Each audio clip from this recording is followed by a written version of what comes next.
On today's show, we are joined by Dallas Jenkins, the director of the #1 crowdfunded media project in history. And on today's show, he shares with us about how he was able to create the first original TV series about the life and times of Jesus Christ. He explains how he was able to crowdfund the largest media project in the world's history. And on today's show, he shares with us about how crowdfunding works, how long it actually takes to produce a TV series, the process of making films, and much, much more. Throw this down for a catch. I don't have a quarrel with you, teacher. But we've been doing this all night. Nothing.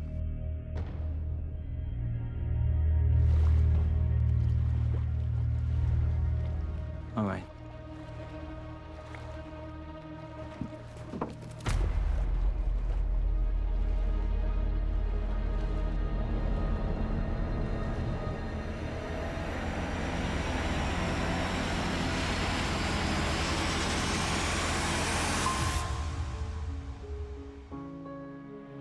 Fruit here is incredible. Everything that grows here is immaculate. Except for the people. You're such a miserable lot. You worship one God, and yet you're all divided. Only one language keeps their peace. Learn to speak it. You are the great Nicodemus. I serve only God. Yes. Yes, so do your enemies, rogue preachers in the wilderness, raving about a coming Messiah. Get ready to enter the Thrive Time Show. We started from the bottom, now we here. We started from the bottom, and we'll show you how to get here. We started from the bottom, now we here. We started from the bottom, now we here. We started from the bottom, now we're on the top. Teaching you the systems to get what we got. Colton Dixon's on the hooks, I break down the books. Z's bringing some wisdom and the good looks. As the father of 5, that's why I'm a dive. So if you see my wife and kids, please tell them hi. It's the C&Z up on your radio. And now 3, 2, 1, here we go. We started from the bottom, now we here. We started from the bottom. Yes, yes, yes, and yes. Dallas Jenkins, welcome on to the Thrive Time Show. How are you, sir? That intro is great, and all those people cheering for me is fantastic. Oh, yeah. That's just the people in the studio. If you could have heard the people outside of the studio, my friend. So I apologize for getting flooded with love and overwhelming people. I'm sure it's been a problem for you. Now, I do not want to exaggerate and fill the airwaves with any hyperbole here, but correct me if I'm wrong. I believe that you are the man responsible for the #1 crowd-funded media project in history. Is that correct? Yes, the facts are correct. I don't know that I would necessarily put myself responsible for it, but I am indeed the creator of the show that accomplished that goal. So yes, we ended up raising over $10 million from over 19,000 people around the world in a few months. It was quite a journey. Now, this is it's the first multi-season show ever, I believe, about Jesus. Yeah. How did you? I understand in doing my research that this show was born actually out of failure. Can you share with us the story of the failure that led to you developing the idea to make this series? Yes, I'll try not to take too much of your time, but yes, it was birthed out of failure. A couple of years ago, I had achieved my dream of getting to do a feature film that was financed by some of the biggest producers in Hollywood. I'd been in the movie business for, over 15 years, and all of the projects that I had done had been self-generated. I had my father behind our company and some other investors, and we had done it all ourselves, and it had some success, but I hadn't really achieved to the point where Hollywood was producing it on their dime, and that I was getting a chance to really be what I considered legitimate. And finally, in 2015, 2016, these producers out of Hollywood saw my short film that I had done and loved it and wanted to be in business with me. They were interested in dipping their toes into the faith-based waters. So this was Blumhouse Entertainment, which is is the top production company in Hollywood for horror films. They've actually done dozens of lower budget horror films that ended up grossing over, hundreds of millions of dollars. And then there's the WWE, the wrestling company. They have a film division, and they financed the film, and Blumhouse produced it. And then my church out of Elgin, Illinois, which is where I was living at the time, that's where I was working. That's where I had done the short film. And so these three organizations, a horror film company, a wrestling company, and a church in Elgin, all combined to do a film that I had written and directed. It was called The Resurrection of Gavin Stone. And if you haven't heard of it, it kind of skips to the end of the story, which is that it ended up not doing well at the box office. And in a matter of about 2 or 3 hours, I went from a director with a very bright future, because these companies all planned on doing multiple movies with me over the next 10 years, to a director with no future, because they all pulled out of the idea after the movie bombed at the box office. And so, with nowhere to turn and not knowing exactly what was next, I got to this place in my life where I realized I'm okay with not making another movie if that's what God wants. I'm a strong believer in that God kind of had my life in his hands. And so I was really open to doing whatever. And I poured myself into a short film for my church again. And I did a short film about the birth of Christ from the perspective of the shepherds. And it was 20 minutes, and it was just intended for our church's Christmas Eve service. That was all it was going to be. And while I was doing that, I had this idea. I thought, man, there's never been a multi-season show about the life of Christ. There's been movies, there's been miniseries, but there's never actually been a multi-season show that really allows you to dig into the stories and do it in an authentic human way, as opposed to what I've considered to be kind of a more formal, stiff, reverent, kind of emotionally distant way that most Jesus projects are done. And you can't dig into kind of the characters more detail when you do it in only 90 minutes. So that was my idea. And I explored that in this 20-minute short film about the birth of Christ. Very long story short. Got in the hands of another streaming platform, a small streaming platform. They were blown away by the short. They loved my idea. They said, we're interested in doing this as a show. I said, that's great. They said, we think we should raise the money through crowdfunding. And I got depressed because I thought crowdfunding rarely works. The all-time crowdfunding record is $5.7 million from projects that already had big fan bases. We had none. I was coming off of a career failure. And we ended up with that short film, which went viral on social media. That was the catalyst to raise over $10 million from 19,000 people who invested in it's called a Reg A offering, where you are allowed to raise investment through non-credited investors, or credit if they want to be, but the average common person can invest in a project like this. And that's what we did, and that's what happened. And now we're done with the first season. That was about a year and a half ago.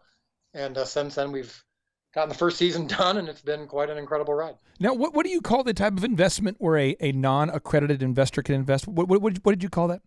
Yeah, it was a Reg A offering, Regulation A offering. It was something that came during the Obama administration, and it was this new law that allowed non-credited investors to invest in public projects like this.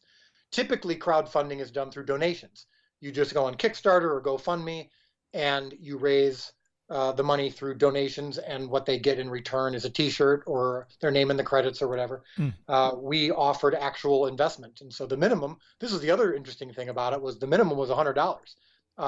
There was for a common person, there was a relatively high cost of entry for a project like this, especially considering it was based on a short film that I did on my friend's farm in Illinois.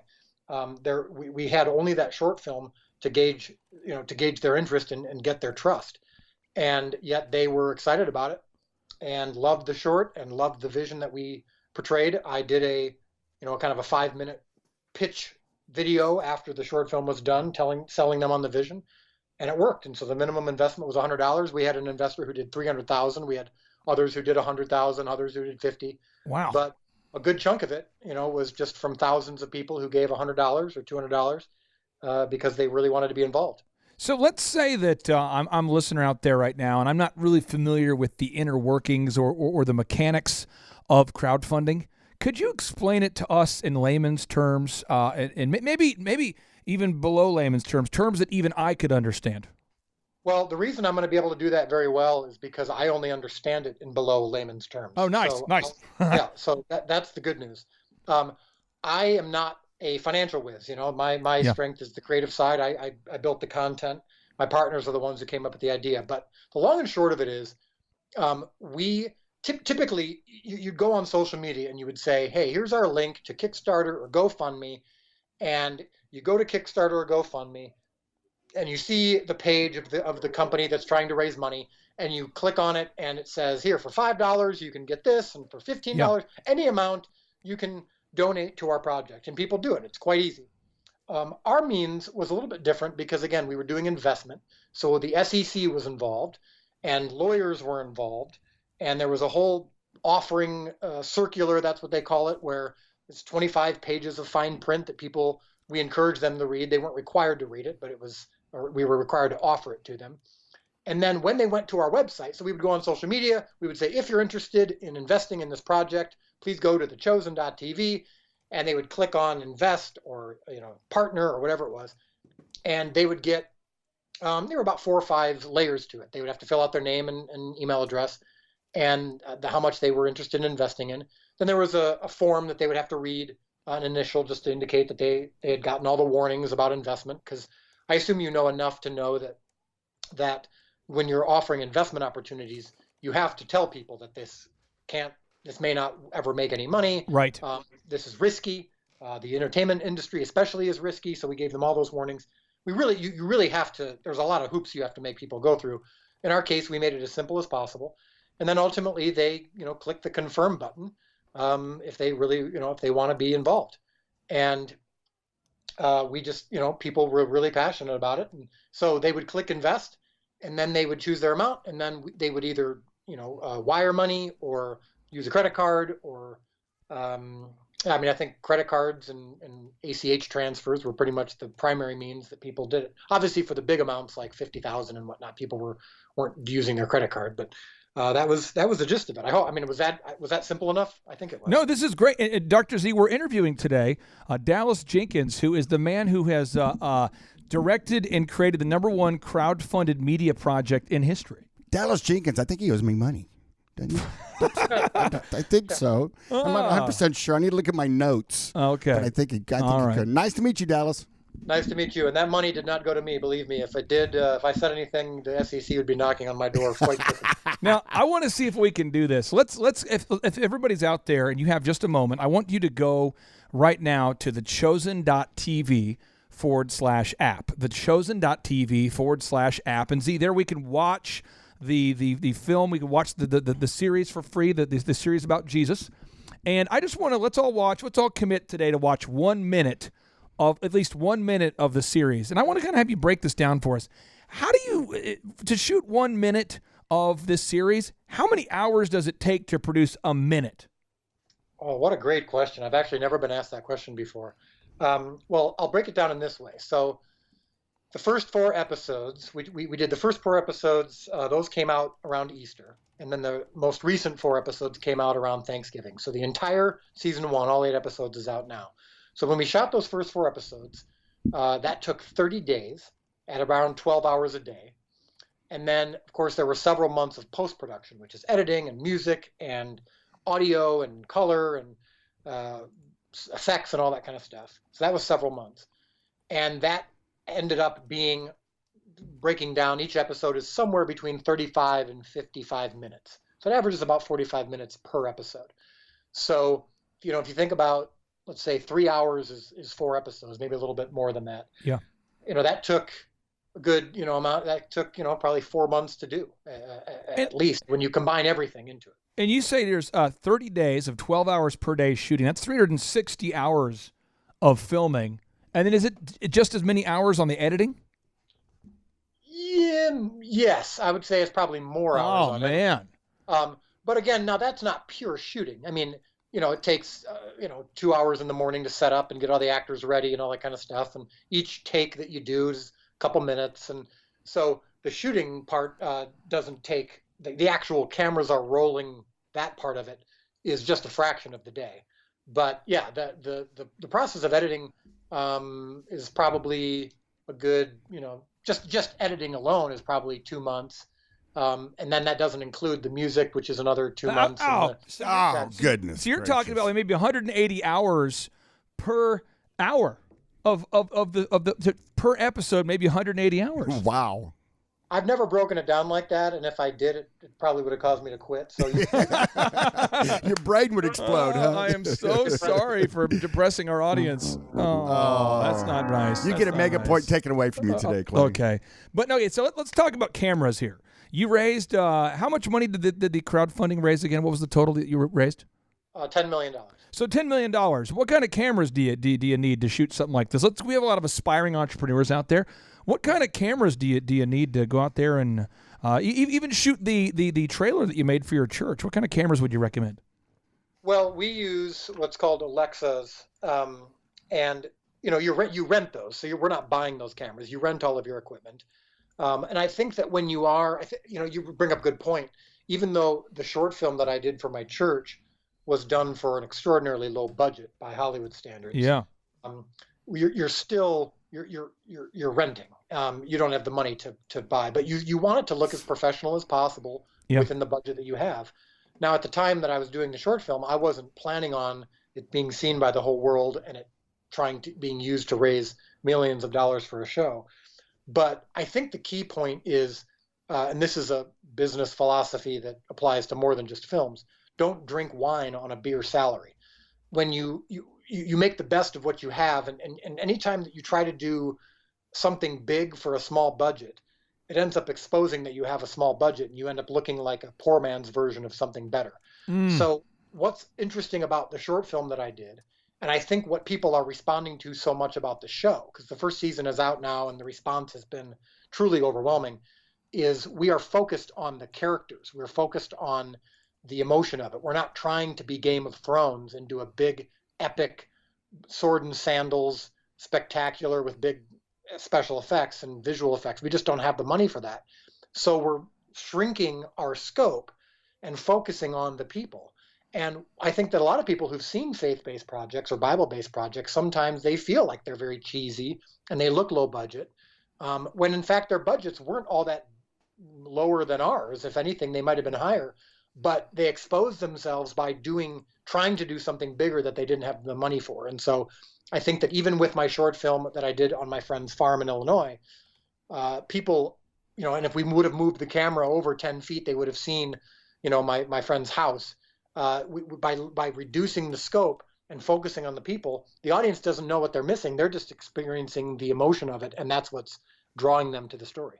And I'm not asking you how much money you're making on this thing. I just want to know that the mechanics of getting. See, this is a business show.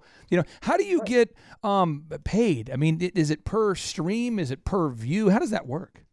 Yeah. So it's a great question. So first off, the $10 million that we raised, that goes towards the production, plus the legal fees and some marketing fees and overhead and all that kind of stuff. But within the production, I took a writer's fee and a director's fee. We made it smaller than industry standard because we really wanted to protect our investors and protect the show. And then, of course, we have to pay the crew and the cast and all the equipment and all that kind of stuff. So there's no income for that. All that money that comes in from the crowdfunding goes quickly out towards towards costs. And now that we have made the show available, this is a whole nother long story that may require another podcast. Oh, yeah. Oh, there we go. Now we're talking. Roping you in Come for on now. part 2, baby. Come on yes. now. We accept that. Oh, yeah. Okay, sorry. The story of how of this year and how the release of the show has gone is quite fascinating as well, because we've literally been doing things that have never been done before. So, there's a line in episode 7 of the show where Jesus says to Simon Peter, "Get used to different." And that has been a bit of a motto for us for this project. So when we first released it around Easter, we offered episode 1 for free. And then we hoped that people would see episode 1, would love it, and then would be willing to pay $30 for the 4 episodes to watch them online or to buy DVDs. And we found that people weren't willing to pay $30 for 4 episodes of a show. For whatever reason, it was just too high of a cost of entry. It's not what they're used to paying.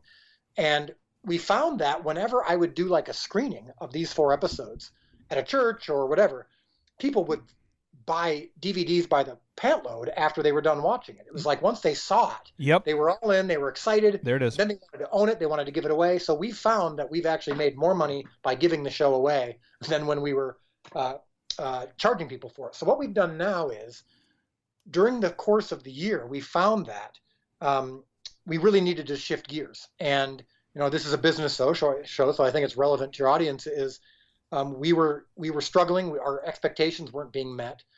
And so we also saw that the industry was headed towards multiple streaming services. So you got Netflix and Disney Plus and Apple and Amazon, and they're all these streaming services. And we thought, man, if we're trying to do another one and trying to build this small streaming service called VidAngel that was partnering with us, we may be getting lost in the shuffle. So we need to do something new. So we created an app, and it's called The Chosen. It was very aptly named. And we created an app that is brand new technology. It allows you to download the app to your phone, and you click Watch on TV, and any of your streaming devices, Apple TV, Fire Stick, Chromecast, Roku, you can directly connect to the streaming device. Requires no subscription, doesn't cost you anything. It's free and easy, and you can directly connect through your phone without needing a subscription, and people can watch the episodes for free. And we say at the end, halfway through, and then at the end, I say, listen, you're watching this for free. I hope you're enjoying it. We want to get this around the world. We want to do 8 seasons of this show. To do that, that's going to cost us at least $100 million. And so if you want to, help us get there, you're going to need to buy DVDs, or you're going to need to pay it forward. And paying it forward allows us to get this show around the world, because internationally, it costs money to stream. You guys are podcasters, so you know how that works. Yep. Streaming costs money. People don't often realize that. So every time someone streams an episode of a show on Netflix, it costs Netflix money. It costs us money when they stream on the app. So we told people, you want people around the world to see this? We know you're passionate about it. Pay it forward. So for $20, 20 people around the world will be able to get to see this show for free. And we found that after people watch the show, they've been so passionate. Their lives have been so impacted. It's so fresh and unique and original, and they become evangelists. And so the money has been coming in through pay it forwards and through DVD sales. And we're still a long ways from the money we need to do season 2. And eventually, in a few months, we'll probably do another investment round to allow people to get involved again to do season 2. But over time, I mean, in quarter 4 of 2019, we brought in literally twice as much as the previous quarter. And now quarter 1 of 2020 is looking like it's going to increase on quarter 4. So, it takes time, but it seems to be working, and I think people are embracing the new. Dallas, I have a question for you. If you have been approached, or if you would be approached, and maybe you have been, by an Amazon or a Netflix or an HBO to buy it and then to finish it, how would you feel about that, or what do you think that would do? Would you say absolutely no, wouldn't even think about it, get away from me, or would you talk to them? I'm hearing that sound effect. It's a gift from a friend. No extra charge for that. That's a freebie. That's right. A freebie. Just pay it forward. Yeah, I would say that last year when we were struggling, we were more open to that possibility, and in fact kind of started to dip our toes into the waters just to kind of see if there'd be any interest. The interesting thing is shows like, or platforms like Amazon and Netflix, they're not in the Jesus show business. It's just not on brand for them. So we didn't work hard to gauge their interest. We were just kind of seeing, there didn't seem to be a whole lot of interest. We didn't pursue it. I'm guessing that may change, or that probably would have changed even in the last month as the show has strongly increased in popularity. But we really were never all that passionately interested for 2 reasons. One, it's very important for us to keep creative control. And that's also very important to our investors and to our fan base. They tend to be a little bit skeptical of Hollywood. Hollywood has done Bible projects before and has been disappointing. Yes, and the rock people. One of the things that people were excited about with the show was that we were, as they would put it, unstained by Hollywood. And I think this kind of grassroots, direct to the people, Dallas isn't influenced by creative forces that disagree with him theologically or don't believe. I think that was part of the appeal and part of what people have embraced about the show. So it would be a little bit off brand for us to do that. Now, that brings me to reason number 2, which is, let's say I could convince myself and others that it was on brand, which it's possible to do that. And if we could keep creative control, that would be good. But we genuinely believe that, my partners genuinely believe this, that, in just a couple months, the show is now in over 180 countries. Just in the last month alone, it's been viewed over 3 million times, on these episodes on the app, and that's without even trying, really. We have spent very little money on marketing. We're just doing this grassroots and slowly and building on ourselves. Sure. And they really believe this could potentially be a $500 million to $1 billion project. Well, if you ever did, need to sell it or want to sell it, you could always pitch it as, hey, this is a really cool story about a Jewish dude who was pretty famous. Right. Not, maybe you might hint that it could be Spielberg, but it's not. Or could yeah, we could rely on their lack of research. And there you go. Oh, a real famous Jewish guy. That'll sell. Now I have guy that changed the entire universe. Yes, and they're thinking it must be Steven Spielberg. Sounds like me. It's got to be him. Now, Dallas, I've got a complaint here I'm going to use the subtlety of a megaphone to voice my complaints about the movie, or the series. I don't see Jim Caviezel, Kirk Cameron, or Kanye West in there. So if you could get in the next episode, deal you weave breakers. in Kanye West, Kirk Cameron, or Jim Caviezel. Is that too much to ask to get all three of them in a scene? Is that too much? Yeah, I apologize, but you are not going to see Jim Caviezel, Kirk Cameron, or Kanye.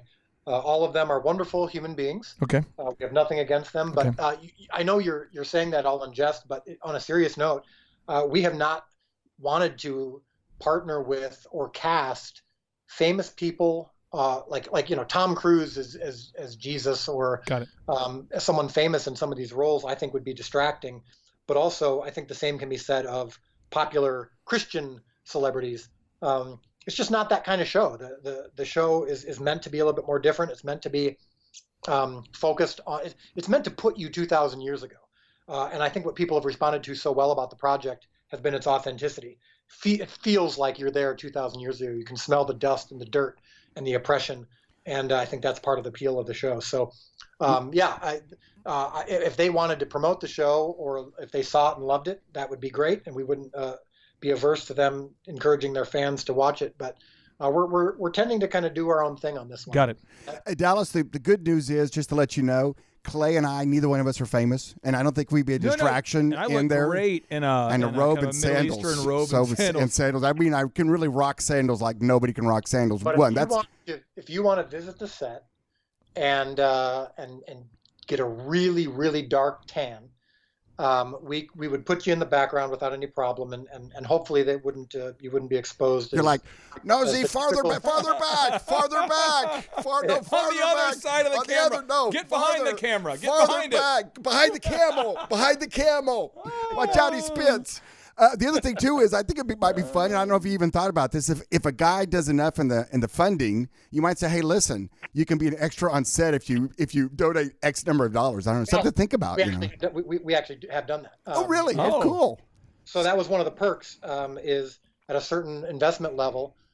In fact, even now, people can, if they purchase a bulk, what we call our backer package. If you buy a bunch of DVDs in bulk, which you can give to ministries or give to people. Or if you pay it forward in a bulk level. We've had multiple people pay it forward to the tune of $10,000.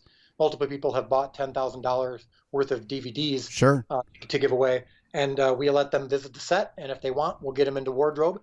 And, and so we've had multiple investors. We've probably had over 100 investors visit the set or be background actors in some of our scenes. That's cool. Again, we do want to maintain the authenticity. And so someone from North Carolina, some white guy from North Carolina is not going to be featured prominently on screen. That's great.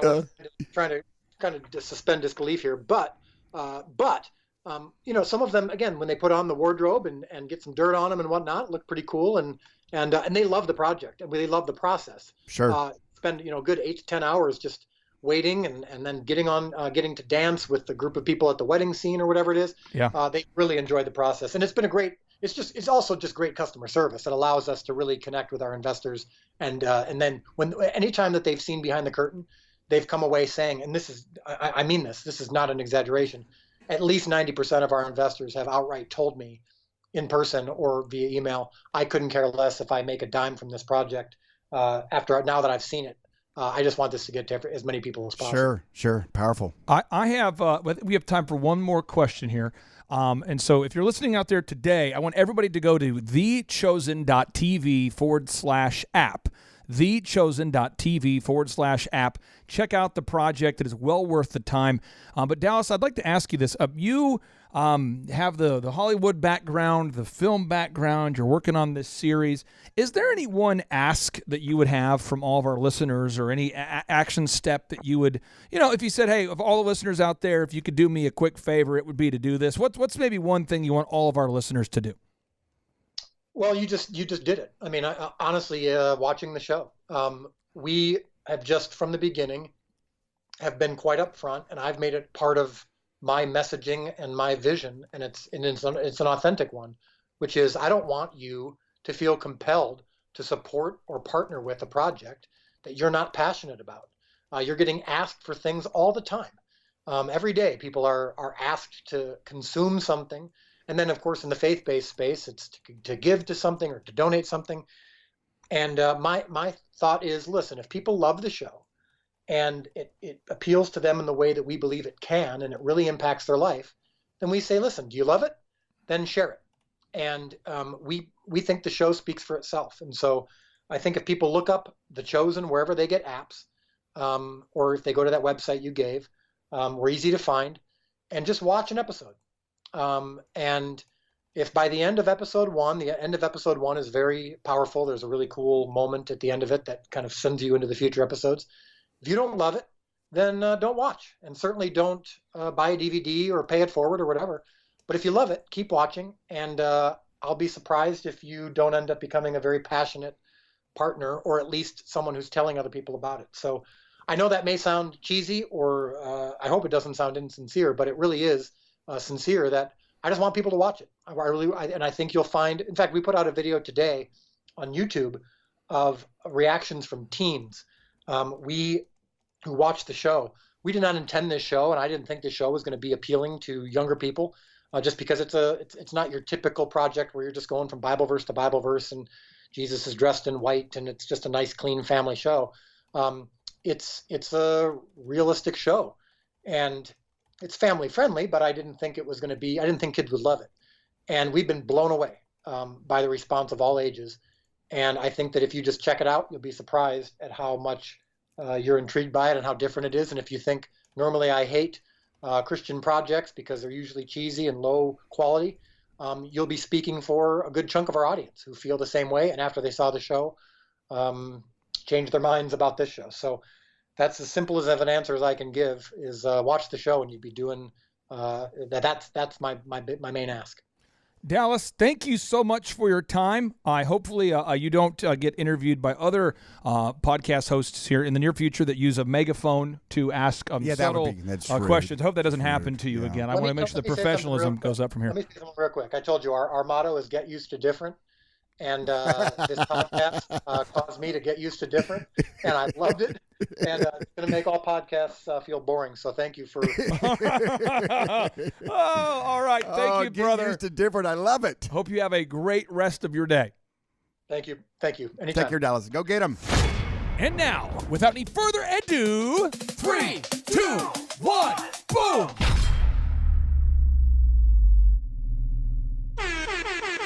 Stop what you're doing and think about this for a second. What would happen if your company was suddenly able to generate exponentially more quality sales leads?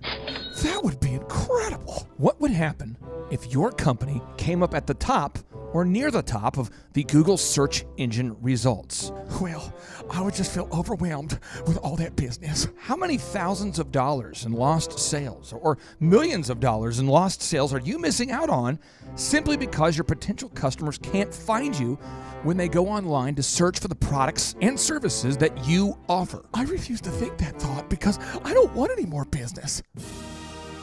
Unless you are a dirty communist that hates money, my new book, Search Engine Domination, will help you grow your business. In my new book, Search Engine Domination, we will teach you the specific steps that you need to take to dominate the search engine results. What do you mean by dominate? You see, in my new book, Search Engine Domination, we will teach you the specific steps that you need to take to dominate search engine results. Download your free ebook copy today at thebestseobook.com. I repeat, that's thebestseobook.com. My name is Amy Baltimore, and I am a CPA in Covington, Tennessee. I've been working with the Thrive team now for about a year. One of the first things that they did was to update my website and my search engine optimization. I prior had a website, but I was not being found on Google, and all of my new business was coming through referrals from friends, family, etc. And right away I started to see results. People were calling and coming in saying that they found me on Google. They just Googled CPA near me, and there I was at the top of the page. And so it's been a great help to my business. Again, you can download your free ebook copy today at thebestseobook.com. Hey, this is Dustin Huff. I'm with Keystone Harbor Marina. We joined Thrive back in January and have been working with these guys for about 7 months. During that time period, we have moved up our Google rank through reviews and SEO processes that we've compiled through these guys. Our leads have gone from about 4 a week to now 165 a week. So the process works. I will tell you from experience, once you begin, you have to stay with it. As long as you continually do this week in and week out, month in and month out, you'll continually grow. The system works, but nothing works unless you do. You've got to take some action. Download the ebook for free today at thebestseobook.com. Hello, my name is Daniel with Daniel's Heating and Air here in Amarillo, Texas. The way Google has affected my business, we have got a lot of calls from Google. Right now it's July, and we've had the best month ever. And it took us about 8 to 10 months to get on top of Google, and I'm glad we did. Remember, nothing works unless you do. You have to go to thebestseobook.com today. Download the ebook for free. Just download that ebook for free, and you'll be off to the races. Hi, my name is Christina Nemus. I'm the owner and operator of Angel's Touch Auto Body and Detailing in Bourne, Massachusetts. We have been working with Thrive and their coaching for, say, 8 to 9 months, and it took us about 6 months, 5 to 6 months to get on the top of Google, and with their help with the website and marketing, and the SEO and retargeting ads with Google, and it has been phenomenal. We just have light and day business coming in, phone calls coming in, walk-ins, referrals. It's just through the roof, and we couldn't be happier. At the moment, we are up 50% this year from the previous year, and not only is that part of our own hard work and diligence, but also with the help of Thrive and what they've done for us and getting us on the top of Google and, you know, all their knowledge and coaching. And yeah, so super grateful, super pumped to see what the future holds for all of us. Thank you.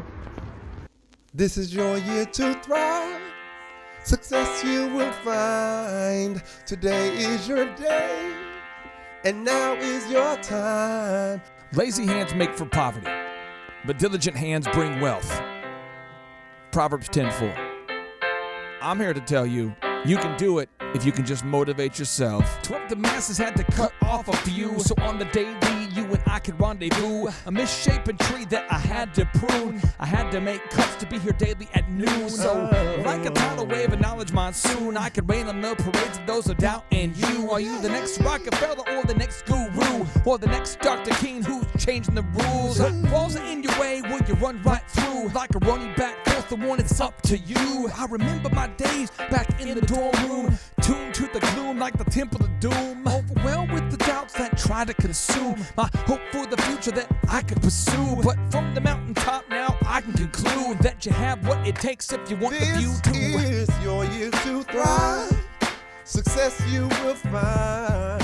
Today is your day, and now is your time. It's your year to thrive. Success you will find. Today is your day, and now is your time. There's moment is profound, cause you're above the ground. Your road might have been rough, but what you got now is now. We're here to pick you up and to even show you how, but you gotta be resourceful with that old plow. Started from the bottom, but I worked my way up, cause by 4 a.m. I've always been prayed up. Rise and grind as your time, don't dare let up. You gotta get it, don't quit it till your seeds grow up. This is your year to thrive. Come on. Success you will find. Yes. Today is your day. Somebody say. And now is your time. It's your time. It's your year to thrive. Come on. Success you will find. Today is your day, and now is your time. It's your time. We all have a wish, and we all want to win, but we cannot begin without self-discipline. If you fall on your face, get yourself up again. Attach yourself to goals, not fail with the friends. When the storm's getting rough and they scatter and leave, you only be there with yourself and what you believe. We believe in you, but not as much as God does. If you're going through hell, He's got nothing but love. Apply what you learn, increase what you earn, and in due time you have money to burn. Apply what you've learned, increase what you've earned, and in due time you got money to burn. Sing it. Apply what you've learned, increase what you've earned, in due time you got money to burn. Sing it. Apply what you've learned, Sing it. increase what you've earned. Yes. In due time you got money to With this burn. miracle, I look to shout down the doubters, kill the weeds that be killing your dream flowers, empower you to devour all the obstacles that make your sweet dreams sour. As for me, I used to stutter, but now I'm on the microphone smooth like butter. If I can do it, I know you can too, but you must stick to it like postage do. And while Merton's on the chorus, singing what he sings, I encourage you to dream big dreams. Today is your day. Today's your day. And now is your time. It's your time. This is your year to thrive. Sing it. Success you will find. Today is your day. It's your day. And now is your time. It's your time. Today is your day. Come on. And now is your time. Sing it, Martin. Today is your day. Now is your time. I realize I can't sing like that, but I can talk and play the woodblock. Okay. If you guys need me, I'll just be over here.